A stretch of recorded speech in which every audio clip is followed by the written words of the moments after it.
আশা করি আপনারা সবাই ভালো আছেন। আজকে আমরা যে পার্টটি শুরু করব তা হলো গ্রাফিক্স ডিজাইন পার্ট 7 ইলাস্ট্রেটরের কোর্স। আমরা এখন আছি ইলাস্ট্রেটর কোর্সে প্রায় শেষ ধাপের দিকে। আমরা পার্ট 6 এ জেনেছিলাম কিছু টুলস, আর বাকি রয়েছে কিছু টুলস। আমরা সেই বাকি টুলসগুলো সম্পর্কে জানবো, ঠিক আছে? যেহেতু আমরা বাকি টুলস সম্পর্কে জানবো, তাহলে আমাদের প্রথমে ইলাস্ট্রেটর সফটওয়্যারটি ওপেন করতে হবে। আমরা এখান থেকে ইলাস্ট্রেটর অ্যাপটি ওপেন করে নিব। ওপেন করার পর এখানে দেখা যাচ্ছে ক্লিক দেওয়ার পর এখানে একটি পপ আপ মেনু আসছে। আমরা বাকি টুলসগুলো সম্পর্কে জানবো, ঠিক আছে? যারা যারা পার্ট 6 দেখেননি তারা পার্ট 6 এর ভিডিওটি দেখে নেবেন, দেন তারপরে এই ভিডিওতে আসবেন। আমরা ইলাস্ট্রেটর কোর্সটি শুরু করতে যাচ্ছি, ঠিক আছে? এখানে আমরা একটি নিউ ফাইল নেব। ক্রিয়েট নিউ দিলে এখানে একটি নিউ ফাইল তৈরি হবে। একটি নিউ আউটপুট নেব, 2000 বাই 2000 পিক্সেল একটি আউটপুট নিলাম। দেন এখানে আমরা ইলাস্ট্রেটর বাকি টুলসগুলি সম্পর্কে জানবো, ঠিক আছে?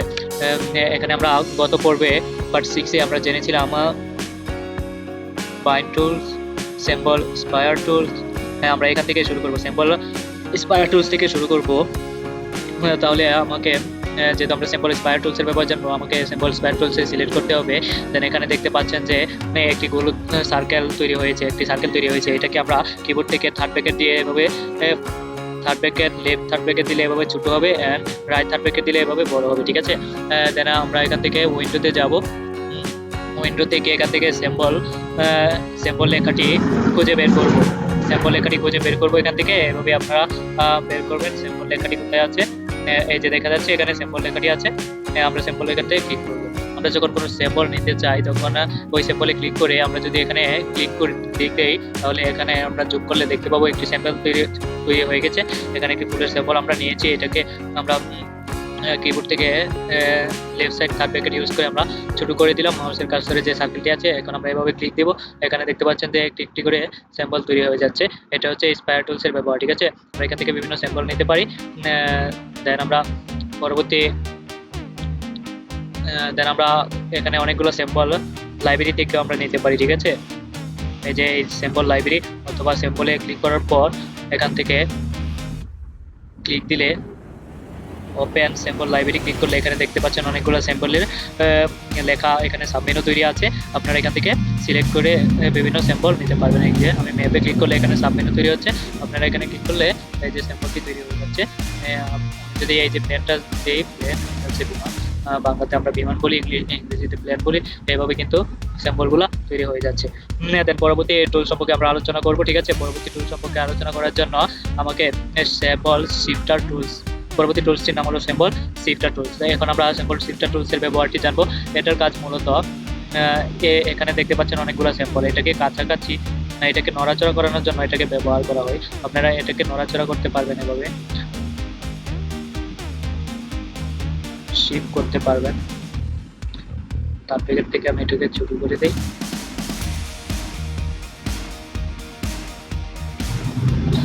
এই যে দেখতে পাচ্ছেন এটা নড়াচড়া করছে। আমরা যখন থার্ড ব্র্যাকেট দিয়ে এটাকে বড় করে দেবো তখন বেশি পরিমাণ নড়াচড়া হবে। এই যে দেখতে পাচ্ছেন নড়াচড়া, বিমানগুলি নিচে নামে গেছে। এভাবে আমরা এটাকে শিপে এভাবে আমরা নড়াচড়া করতে পারি।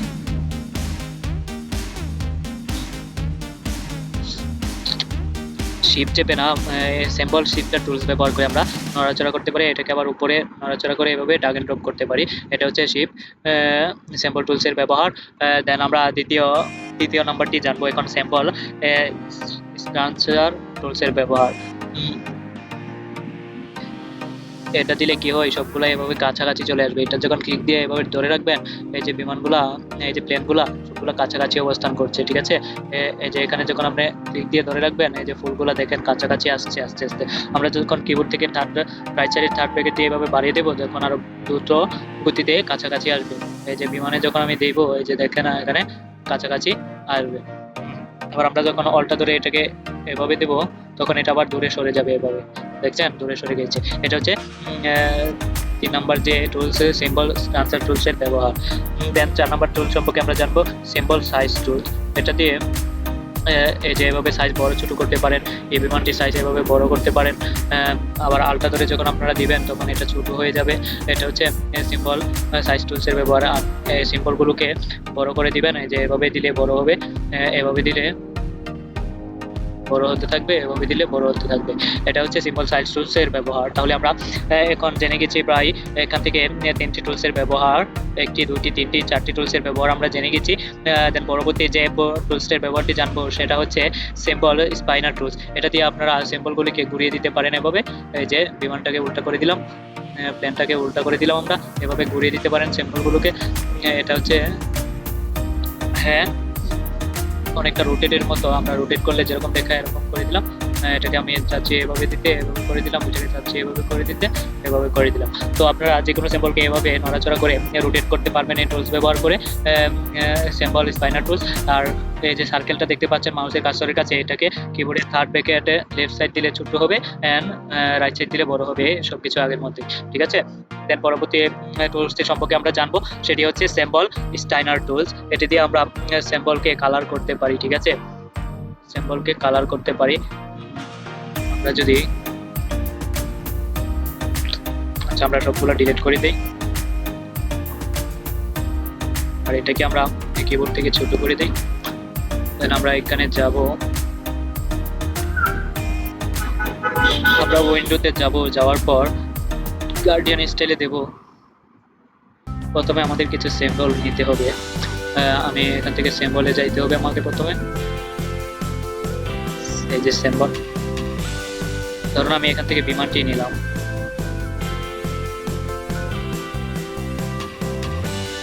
তো আমাদের যখন স্যাম্পল নিতে হয় তখন কিন্তু এখান থেকে স্যাম্পল স্পাইরাল টুলসটি ব্যবহার করতে হবে। এখানে ক্লিক দিয়ে এখন যদি এখানে দিই, স্যাম্পল আরেকটি তৈরি হয়ে যাবে। দেন আমরা এটাকে ছোট করে দিই।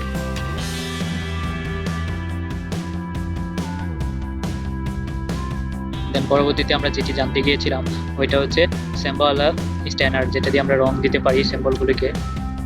আমি জুম আউট করে দিলাম। দেন এখান থেকে আপনারা এটাকে ছোট করে দিবেন, উইন্ডোজ যাবেন, দেন এখান থেকে গ্রাফিক্স স্টাইলে ক্লিক দিবেন। এখান থেকে আমরা এরকম ব্যবহার, ধরুন এই ডিজাইনটি আমরা এই বিমানের উপর দিতে চাই। এই যে দেখেন এই ডিজাইনটি তৈরি হয়ে গেছে। আবার আমরা যখন উইন্ডোতে যাব, যাওয়ার পর এই যে গ্রাফিক্স স্টাইলে যাব, দেন এখানে কিন্তু অনেকগুলো লাইব্রেরি আছে, ওপেন গ্রাফিক্স লাইব্রেরি। এখান থেকে আপনারা যে কোনো একটি ব্যবহার করতে পারেন। আমি এখান থেকে এই কালারটি ধরুন ব্যবহার করব। এই কালারটি তো ব্যবহার করেছি আমরা, এই কালারটি ব্যবহার করেছি আমরা, এখন এই কালারটি ব্যবহার করব। এটার উপর এভাবে ক্লিক দিলে এই যে কালারটি চলে আসছে। আপনি যখন এটার উপর কালারটি দিবেন চলে আসবে। আবার এটার উপর এভাবে ক্লিক দিলে কালারটি চলে আসবে। আবার অল্টা চেপে অল্টা চেপে এভাবে ক্লিক দিলে কালারটি চলে যাবে আগের অবস্থায়। এভাবে অল্টা না চেপে শুধু এভাবে ক্লিক দিলে কালারটি চলে আসবে। দেন আপনি এভাবে যখন ক্লিক দিতে থাকবেন বিমানগুলো কালারিং হয়ে যাবে, ঠিক আছে। দেন পরবর্তী টুলস নিয়ে আমরা আলোচনা করব। এই টুলসটি শেষ করলাম, এখন এই টুলসটি শেষ করলাম। দ্বিতীয় পরবর্তী টুলস নিয়ে আলোচনা করব, সেটা হচ্ছে সিম্বল স্টাইল। আমরা এখানে আছি না, সিম্বল স্কিনার টুলস।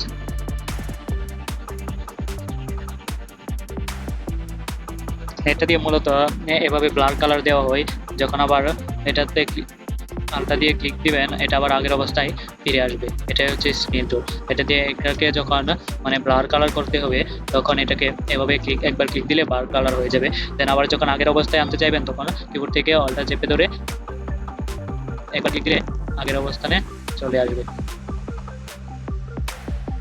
এই যে দেখেন অল্টা ধরে ক্লিক দিবেন, যতক্ষণ না আসে ততক্ষণ আগের অবস্থায় চলে আসবে, ঠিক আছে। দেন পরবর্তী টুলস নিয়ে আমরা আলোচনা করবো, সেটা হচ্ছে সিম্বল স্টাইল টুলস।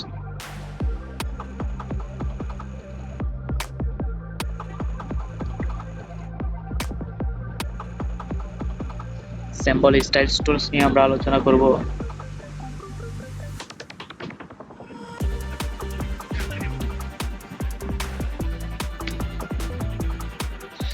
আচ্ছা, আমরা এখন সিম্বল স্টাইলার টুল যেটি আছে এটা এখন আমরা করব না, ঠিক আছে, এটা এখন প্রয়োজন নেই। আর এটা আমার এখন মনে আসছে না, আমি পরবর্তী ভিডিওতে এটা দিয়ে দেবো, ঠিক আছে। এটা আমি পরবর্তী ভিডিওতে দিয়ে দেবো। তবে আগে আমরা যেগুলো বেশি প্রয়োজনীয় সেগুলো শিখে, আপনারা যতটুকু আমি ভিডিওতে যতটুকু শিখেছি এতটুকু টুলসের ব্যবহার জানে আপনারা মার্কেট প্লেসে কাজ করতে পারবেন, ঠিক আছে। এগুলোর এখন আমরা যেগুলো দেখেছি সিম্বল স্টাইলিশ টুল, এটার ব্যবহার খুব কম হয়। তারপরেও আমি পরবর্তী ভিডিওতে দেখিয়ে দেবো। এখানে আছে কলাম, গ্রাফ, এগুলো এখন না শিখলে চলবে, কোনো সমস্যা নাই, এগুলো না শিখলে এখন। দেন এটা হচ্ছে আর্টবোর্ড দিয়ে আপনারা নতুন নতুন আর্টবোর্ড নিতে পারেন। তো আমি তো এটা সিলেক্ট করব, এই যে কলাম সিলেক্ট হয়ে গেছে।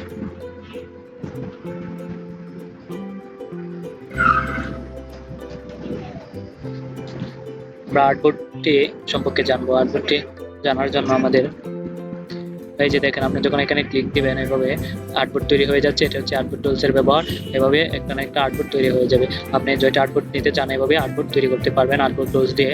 দেন পরবর্তী যেটি আছে সেটি হচ্ছে স্লাইড টুলস। এটা দিয়ে মূলত ছবির পিকচার আপনি ডেস্কটপে সেভ করতে পারবেন। এটা এটার কি কাজ এটা দেখানোর জন্য আমরা একটি ফাইল নেব। নেওয়ার পর এখন ধরুন আমরা একটি ফাইল নেব, ঠিক আছে। এখান থেকে আমরা একটি পিকচার ওপেন করব। পিকচার দেখি আমার কাছে আছে কিনা।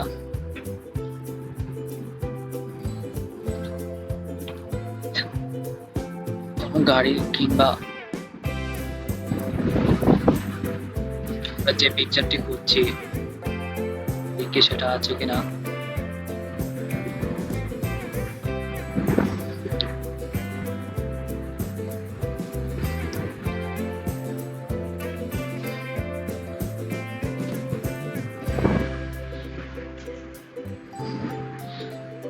তো কোনো পিকচার নাই আমার এখানে। পরে দেখি এটা দেওয়া হয় কিনা। আমরা এটাকে বড় করে দেব। দেন আমরা চাচ্ছি এটাকে এই স্লাইস টুল দিয়ে এটাকে সিলেক্ট করতে। এখন এটা একটা পিকচার, ধরুন এটাকে আমরা একটু সেভ করতে চাই। তখন কি করব, এখানে ক্লিক দিয়ে ফাইলে যাব। যাওয়ার পর সেভ সিলেক্ট স্লাইসে ক্লিক দেব। দেওয়ার পর ধরুন আমরা এটা ডেস্কটপে কোথায় সেভ করলে সহজে পাবো এখান থেকে।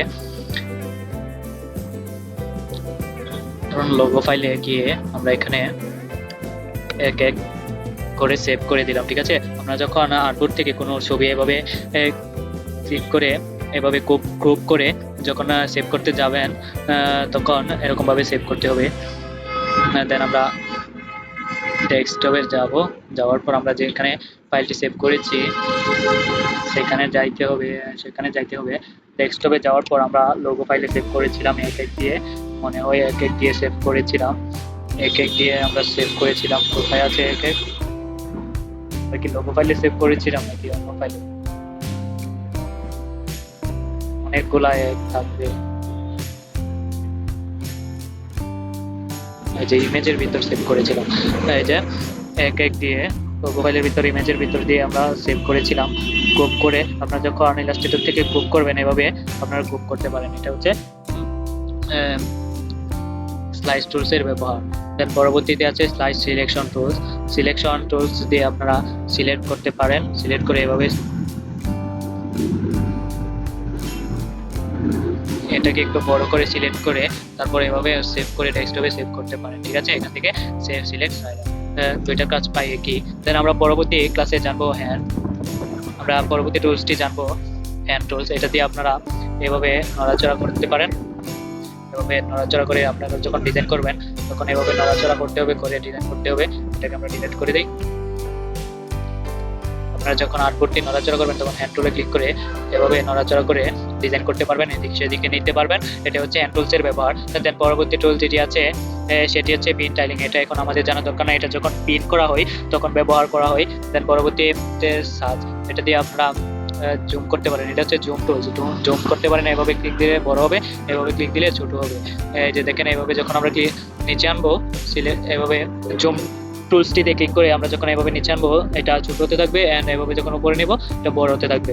দেন পরবর্তী হচ্ছে কালার প্যালেট। এটা সম্পর্কে তো আমরা জানি, কোনো কিছু যখন আমরা কালার দেব, এই যে এই শেপকে যখন আমরা কালার দেব এটাতে দিলে ফিল কালার আসবে, মানে ভিতরে কালারটি আসবে। এন্ড আমরা যখন স্ট্রোক দেব দেন আমরা এটা সিলেক্ট করে স্ট্রোক দেওয়ার জন্য এখান থেকে আমরা কালো কালারটি সিলেক্ট করে এটার আশেপাশে এই যে এটার পাশে একটি কালো দাগ আছে, আপনারা যখন স্ট্রোক বাড়িয়ে দেবেন তখন এটাকে আরো ভালোভাবে দেখা যাবে। এই যে এই কালো দাগটা হচ্ছে এটা, ঠিক আছে। এই কালো কালারটা হচ্ছে এটা, আমরা এটার স্ট্রোক দিয়েছি, এটাকে স্ট্রোক বলে। আর এটা ভিতরে যে কালার থাকে ওটাকে ফিল কালার বলে। আর এটা দিয়ে আমরা ডিজাইনকে এভাবে কালার আউট করতে পারি, ঠিক আছে? এইভাবে কালার আউট করতে পারি। এখন সেভ আছে কিন্তু কালার নেই। আর এটা হচ্ছে গার্ডিয়ান, এটাকে দিয়ে আমরা গার্ডিয়ান দিতে পারি। আর এই টুলসগুলো তো আমরা আগে জেনেছিলাম, ঠিক আছে না? তো ইলাস্ট্রেটরের কাজটি এখন শেষ। আমাদের ইলাস্ট্রেটরের সবগুলো টুলসের ব্যবহার জানা হয়ে গেছে, কেবলমাত্র এই টুলসের ব্যবহারগুলো জানা হয়নি। দেন এখান থেকে মনে হয় একটা টুলসের ব্যবহার জানা হয়নি, এটির প্রয়োজন নেই, কেননা এটি দিয়ে আমরা কোনো কাজ করব না। আহ, আর যখন করি আপনারা দেখবেন, ঠিক আছে? আর আপনারা যদি শেখার উদ্দেশ্যে শিখেন, আপনারা কোনো চ্যানেল থেকে শিখে নেবেন, কিংবা আমি যদি পরবর্তীতে এই টুলসের ব্যবহার করি আপনারা তো দেখতেই পাবেন, ঠিক আছে না? আমরা ডিজাইনে দেন এই ক্লাসটি শেষ হওয়ার পর আমরা পরবর্তী যে ক্লাসটি করব, আমরা তো ইলাস্ট্রেটর ব্যবহার জেনে গেছি, দেন আমরা কালার কম্বিনেশনের ব্যবহার জানবো, ঠিক আছে? কালার কম্বিনেশন, কিভাবে কালার ব্যবহার করলে ভালো হয়, কালার সাইকোলজি সম্পর্কে জানবো, কোন কোন কালারের সাথে কোন কোন কালার যায় আমরা পরবর্তী ক্লাসে সেটি সম্পর্কে জানবো। দেন আমরা কি করব, ডিজাইন করব। আর বাকি অনেকগুলো টুলস যেগুলো জানা হয়নি, অনেকগুলো সেটিং এখান থেকে হয়তো বা আমাদের অজানা আছে কিছু সেটিংস, সেগুলো সম্পর্কে জানবো। এখান থেকে অনেকগুলি আমরা জেনেছি, ইফেক্টের অনেক কিছু আমরা জেনেছি, ইফেক্টের কোনো কিছু মনে হয় জানা হয়নি, এটি 3D ডিজাইনের। যাই হোক, আমরা আস্তে আস্তে ডিজাইন করব, দেন এই সবগুলো সেটিং সম্পর্কে জানবো, ঠিক আছে? আমরা ইলাস্ট্রেটরের বেসিক সম্পর্কে, যে টুলস সম্পর্কে আমরা জেনে গেছি, দেন আমরা বেসিক আইডিয়া কিছু জেনেছি। আর এখান থেকে আপনারা যখন আপনাদের ইলাস্ট্রেটরের কোনো সমস্যা দেখা দেবে, রিসেট এজেন্টিয়াল দিবেন, তখন সবগুলো সেটিং আবার আগের মতো থাকবে, একবারে নিউ থাকবে, ঠিক আছে? তাহলে আমরা এখন ইলাস্ট্রেটর কোর্সটি শেষ করলাম। দেন আমরা পরবর্তী ভিডিওতে কালার কম্বিনেশন জানবো, আমার পরবর্তী ভিডিওতে আমরা ডিজাইন করব, কালার কম্বিনেশন করব, দেন লোগো ডিজাইন করব, ফ্লায়ার ডিজাইন করব, এক্সেপ্ট আমরা আস্তে আস্তে ডিজাইন করব আর জানবো, ঠিক আছে? তো আমরা ইলাস্ট্রেটর ক্লাসটি কিন্তু শেষ করে ফেললাম। সবাই ভালো থাকবেন। আপনারা যখন কোনো প্রবলেম ফেস করবেন অবশ্যই আমাকে মেসেজ দিবেন, আমি মেসেজে যখনই ফ্রি থাকি উত্তর দেওয়ার চেষ্টা করব। আর এটা হচ্ছে গার্ডিয়ান টুলসের ব্যবহার, এটা তো আমরা জেনেছি আগে। এটাকে আমরা পিঙ্ক কালার 0 করে দিই। আস্তে আস্তে আমরা সবগুলো সম্পর্কে জানবো। এটা হচ্ছে স্টোক, আর এটা হচ্ছে, এখান থেকে আমরা অপাসিটি কমিয়ে দিতে পারি। দেন এগুলা আস্তে আস্তে সবগুলো সম্পর্কে জানবো। ডিজাইন করার সময় আরো অনেক কিছু জানা হবে। আপনারা যারা এই টুলসের ব্যবহারগুলি করেছেন, আমার সাথে সাথে প্র্যাকটিস করেছেন এবং শিখেছেন, তারা অবশ্যই আপনারা বেসিক সম্পর্কে জেনে গেছেন এবং খুব ভালো ধারণা পেয়েছেন। দেন আপনারা ডিজাইন করতে পারবেন, এখন ডিজাইন আইডিয়া নিতে পারবেন, আইডিয়া নেওয়ার পর আপনারা ডিজাইন করতে পারবেন, ঠিক আছে? তাহলে আমরা কোর্সটি এখন পার্ট 7 কোর্সটি এখন আমরা শেষ করলাম। আমাদের ইলাস্ট্রেটরের কোর্সটি শেষ হয়ে গেল। দেন পরবর্তীতে আমরা ইলাস্ট্রেটর দিয়ে কীভাবে ডিজাইন করতে হয় তার জন্য হয়তো আমরা ভিডিও দেবো। Flyer design, logo design, banner design, thumbnail design, YouTube thumbnail design, এক্সেপ্টা সব কিছুরই ভিডিও থাকবে। আমরা কালার থিওরি নিয়ে ক্লাস থাকবে, টাইপোগ্রাফি নিয়ে ক্লাস থাকবে, কীভাবে টাইপোগ্রাফি নেবেন, কীভাবে নিলে সুন্দর দেখা যাবে লেখা, কোন কোন ফন্ট ইউজ করলে লেখা সুন্দর দেখা যাবে, এগুলো সম্পর্কে বেসিক ধারণা থাকবে। আর কী কী ফন্ট ব্যবহার করবেন সেই সম্পর্কেও বেসিক ধারণা থাকবে। দেন আমরা ইলাস্ট্রেটরের ক্লাসটি শেষ করে ফেললাম, ঠিক আছে? এই ইলাস্ট্রেটর আমরা বেসিক ক্লাস শেষ করেছি, টুলসের ব্যবহার সম্পর্কে জেনেছি, কিন্তু আমরা কিন্তু এখনো কোনো ডিজাইন করিনি। আমরা এখন আস্তে আস্তে ডিজাইন সম্পর্কে আইডিয়া নেব, ডিজাইনের সব কিছু সম্পর্কে জানবো, ঠিক আছে? তাহলে ভালো থাকবেন। অবশ্যই আমার চ্যানেলটি সাবস্ক্রাইব করবেন, আর আমার ওয়েবসাইটে আপনারা প্রিমিয়াম ভিডিওগুলো দেখতে পারবেন। আস্তে আস্তে আমি এটা কয়েকদিনের জন্য ভিজিবল থাকবে, মানে আপনারা কোনো পাসওয়ার্ড ছাড়া দেখতে পারবেন। পরবর্তীতে এটাকে পাসওয়ার্ড দেওয়া হবে, কেননা এটা একটা প্রিমিয়াম কোর্স হতে যাচ্ছে, আমি এটাকে প্রিমিয়াম কোর্সে পরিণত করতে যাচ্ছি, এজন্য পাসওয়ার্ডটি দেওয়া থাকবে, ঠিক আছে? তাহলে যারা যারা প্রিমিয়াম কোর্সটি নেবেন, যারা যারা আমাকে পেমেন্ট করবেন কেবলমাত্র তারাই পরবর্তীতে ভিডিও দেখতে পারবেন। যখন আমার ওয়েবসাইটটি ফুলভাবে তৈরি করা হয়ে যাবে, দেন এই কোর্সগুলো প্রিমিয়াম করা হবে, ঠিক আছে? তখন পেমেন্ট ছাড়া কিন্তু ভিডিওগুলো আসবে না। আমাদের ক্লাসে ভিডিওগুলো যখন আপনারা দেখবেন, প্রিমিয়াম কোর্সগুলো যখন দেখবেন, তার পরবর্তীতে সবাইকে ভিডিও দেওয়া হবে, আর আপনারা ওয়েবসাইট থেকে কিন্তু ভিডিও ডাউনলোড করতে পারবেন না। যখন আপনারা পেমেন্ট করবেন তারপরে আমরা ভিডিওগুলো আপনাকে দিয়ে দিব, তখন আপনারা ডাউনলোড করতে পারবেন। আর ওয়েবসাইটে যখন আমরা পেমেন্ট পাবো তখন আপনার ওয়েবসাইটে একটি পাসওয়ার্ড দেওয়া থাকবে, এই পাসওয়ার্ড দিয়ে আপনি ভিডিও ডাউনলোড করতে পারবেন, কিংবা কোনো কোড দেওয়া থাকবে, এই কোড লিখে আপনার ভিডিও ডাউনলোড করতে পারবেন। ধন্যবাদ সবাইকে, ভালো থাকবেন। ইলাস্ট্রেটর ক্লাসটি আমরা শেষ করলাম, ধন্যবাদ।